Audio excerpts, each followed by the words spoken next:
Depuis que je suis petit, j'ai toujours été fasciné par l'argent. Et ça, pas dans un but d'en accumuler le plus possible pour flamber, mais plutôt pour savoir comment ça fonctionne, comment le gérer, comment le maîtriser, comment l'optimiser, et ça d'une manière entrepreneuriale et financière. Et juste avant de commencer cette vidéo, je te laisse t'abonner si ce n'est pas déjà fait, liker cette vidéo et activer la cloche. Bref, je crois que tu connais la musique. Et si on atteint les plus de 100 likes, puisque j'ai l'impression que c'est un palier sur lequel c'est ambitieux mais réaliste, je ferai gagner un gros jeu concours sur mon compte Instagram. Donc je t'invite à liker, à mettre un petit commentaire si cette vidéo t'aura fait kiffer, et on se retrouve dans la suite de cette vidéo. Plus j'ai grandi, plus je me suis rendu compte que mes potes et les gens autour de moi avaient une connaissance financière, une éducation financière qui n'était pas très élevée et qui faisait qu'ils géraient très mal leur argent. Et ça, c'était pas du tout juste une impression, parce qu'il y a une étude récente qui a montré qu'en France, on savait pas du tout maîtriser notre argent et qu'on avait une éducation financière qui était très faible comparée aux autres pays dans le monde et en Europe. Pour donner un petit exemple, 29% des Français vivent au jour le jour sans planifier leur argent, sans savoir ce qu'ils dépensent et ce qu'ils auront pour la fin du mois. Et donc ces 29%, ça représente 20 millions de personnes qui savent très mal gérer leur argent, qui savent pas du tout le gérer, l'optimiser et qui ont une éducation financière très basse. Et au final, je me suis rendu compte que pour bien savoir maîtriser son argent, il n'y avait pas besoin d'avoir fait un master 2 en finance. Il faut juste savoir comprendre des règles très simples dans la gestion de l'argent et de l'investissement pour savoir bien gérer son argent et en avoir à la fin du mois. Et c'est pourquoi dans cette vidéo, je vais te présenter la règle des 50-30-20,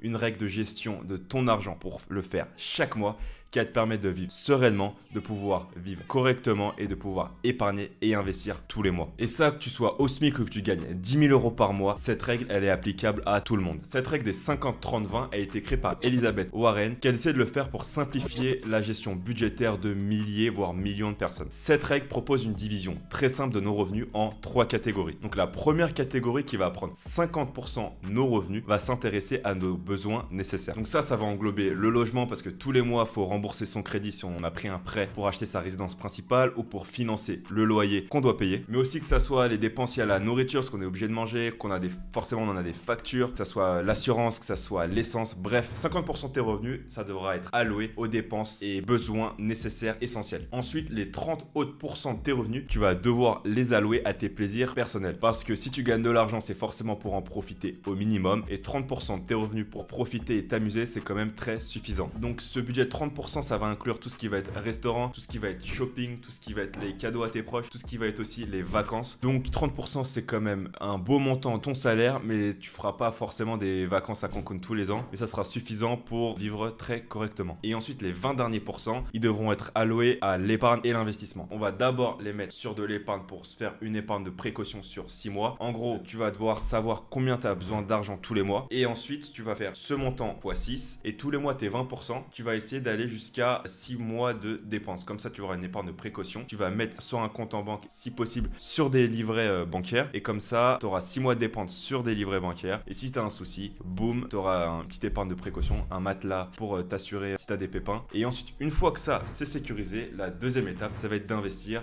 ces 20% tous les mois dans des actifs. Après, oui, forcément, ça va être plus difficile à faire que quand on est au SMIC, que quand on gagne 10 000 euros par mois. Parce que vivre, quand tu gagnes 10 000 euros net par mois, donc tu vas allouer les 50 premiers pourcents pour tes besoins essentiels. Donc 5 000 euros pour ton loyer, tes courses, tes factures, tes abonnements, bref, tu as une belle enveloppe. Alors que si tu gagnes, je sais pas, 1500 euros net par mois, 750 euros pour tout ça, ça va être serré. Mais il va falloir essayer de se restreindre au maximum sans trop se priver pour assurer, comme je te l'ai dit, une épargne de précaution de 6 mois de dépenses et pouvoir ensuite mettre ses finances en ordre, parce que sinon on va subir tous les jours, toutes les semaines, tous les mois notre train de vie, nos dépenses, et on va être en découvert tous les mois. Et je pense que si tu es sur cette chaîne, c'est pas la vie que tu désires. Mais si la règle des 50-30-20 est trop difficile pour toi, tu vas pouvoir faire un 60-30-10. Donc pareil, le 60% ça va être tes besoins essentiels, les 30% ça va être tes plaisirs, et 10% ton épargne, ton investissement. Si ça c'est encore trop dur, tu peux faire un 70-30, mais je te la recommande vraiment pas. C'est vraiment si tu gagnes moins que le SMIC, parce que tu mettras zéro argent sur un compte d'épargne. Au final, tu vas jamais investir, et si un jour tes revenus augmentent, bah tu vas toujours rester sur ce scénario, sur ce schéma dans lequel bah t'épargnes rien et t'investis rien, et au final tu vas tout dépenser, et dans quelques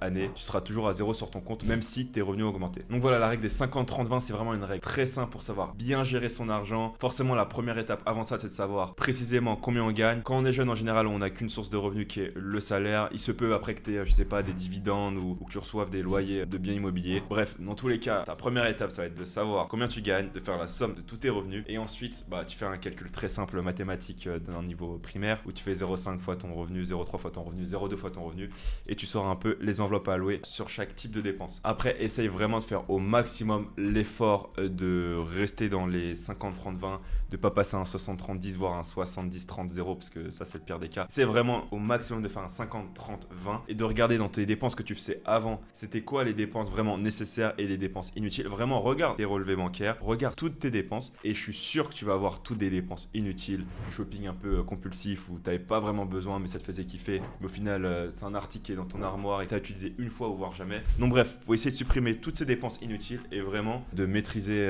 comme un gestionnaire d'entreprise tes finances, parce que tes finances personnelles, c'est comme une entreprise. Tu as des revenus tous les mois, comme une entreprise, elle a des revenus tous les mois, elle a des coûts tous les mois. Toi aussi, tu as des coûts tous les mois. Donc essaye d'être aussi ambitieux que si c'était ton entreprise. Ta vie personnelle, c'est comme une entreprise. Gère-la de la meilleure manière possible et tu verras que sur plusieurs semaines, mois, voire années, tu arriveras à épargner, tu arriveras à investir et tu augmenteras ton niveau de vie en te permettant toujours d'épargner et d'investir. Donc voilà, j'espère que cette vidéo t'aura plu. C'était une vidéo très simple et très concrète sur une règle budgétaire pour bien gérer son argent. J'espère que cette vidéo t'a plu et si tu veux plus de contenu dans ce style, je te laisse t'abonner et on se retrouve dans une prochaine vidéo. Allez, ciao!